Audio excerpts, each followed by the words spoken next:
Hey everybody, welcome to my channel.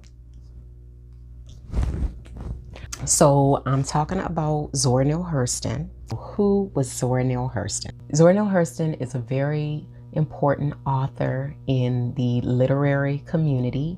Zora Neale Hurston was popular during the Harlem Renaissance period. The Harlem Renaissance period occurred during the 1910s through about the mid-1930s. If Rosa Parks was the face and the voice of the Montgomery bus boycott, Zora Neale Hurston was the voice and the face of the Harlem Renaissance. The Harlem Renaissance was a crucial time in African American history because after coming out of slavery and Reconstruction, Jim Crow, this was the time where Black pride emerged. This was the golden age of African American literature, music, art, the performing arts. It's like God brought together the best and the brightest of your Black authors, singers, entertainers. They had control of how the Black community was represented to America and to the rest of the world. Here's the Harlem Renaissance, where African Americans are flourishing, and many Blacks were moving from the South to the North at this time. And Harlem was a huge destination for these people. Other famous names associated with the Harlem Renaissance: W.E.B. Du Bois, Langston Hughes, Louis Armstrong, Billie Holiday, Josephine Baker, Marcus Garvey, just to name a few. All of these individuals, all of these great minds, great thinkers, great artists, great activists, all came together in Harlem during this 25-year period. And Zora Neale Hurston was a star amongst stars. She was the life of the party, which I thought was super cute.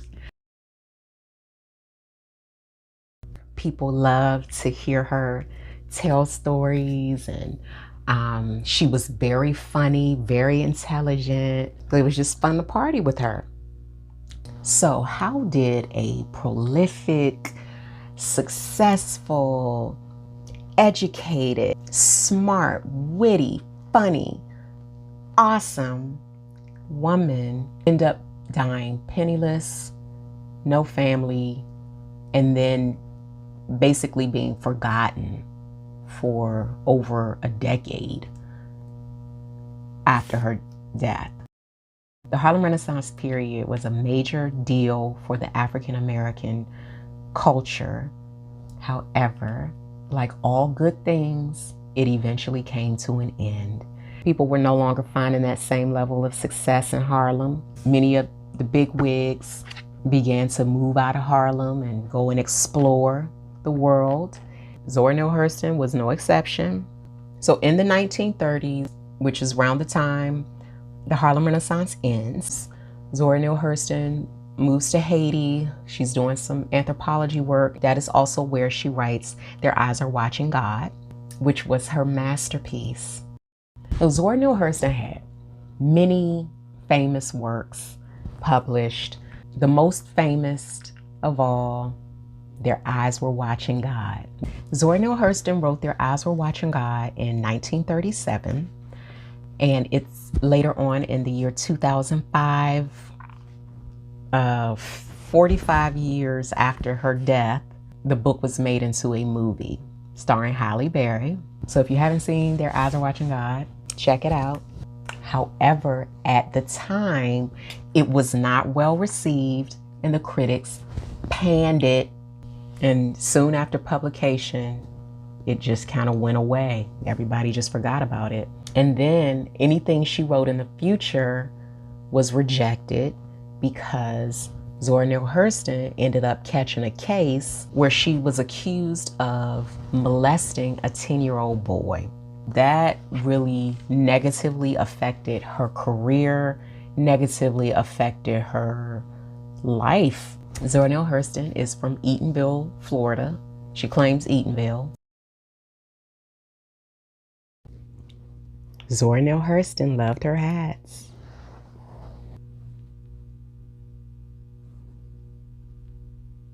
So she moves back to Eatonville. After that, she ended up in Fort Pierce, Florida.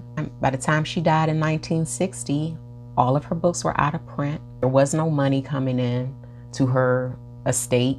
So her neighbors pulled together money, put a funeral together for her. They couldn't afford a headstone, so she was buried in an unmarked grave. In 1973, 13 years after Zora Neale Hurston passed away, Alice Walker, who is another prolific writer who wrote the book The Color Purple, which was also later made into a movie starring Whoopi Goldberg. She had gone to Eatonville to investigate after reading Their Eyes Were Watching God. Who's ever done that? Gone somewhere just because you read about it in a book or you saw it in a movie? That's the type of thing I do. So Alice Walker, she finds out where the cemetery is. She goes. It's totally unkempt. The grass is up to her waist. There's snakes. Soon she stumbled upon Zora Neale Hurston's grave. At the time, Alice Walker, she couldn't afford the grand headstone that she wanted. She opted for a plain gray headstone which read, Zora Neale Hurston, Genius of the South. That's it. Thank you for watching. Hit the like. Then enters the Harlem Renaissance period.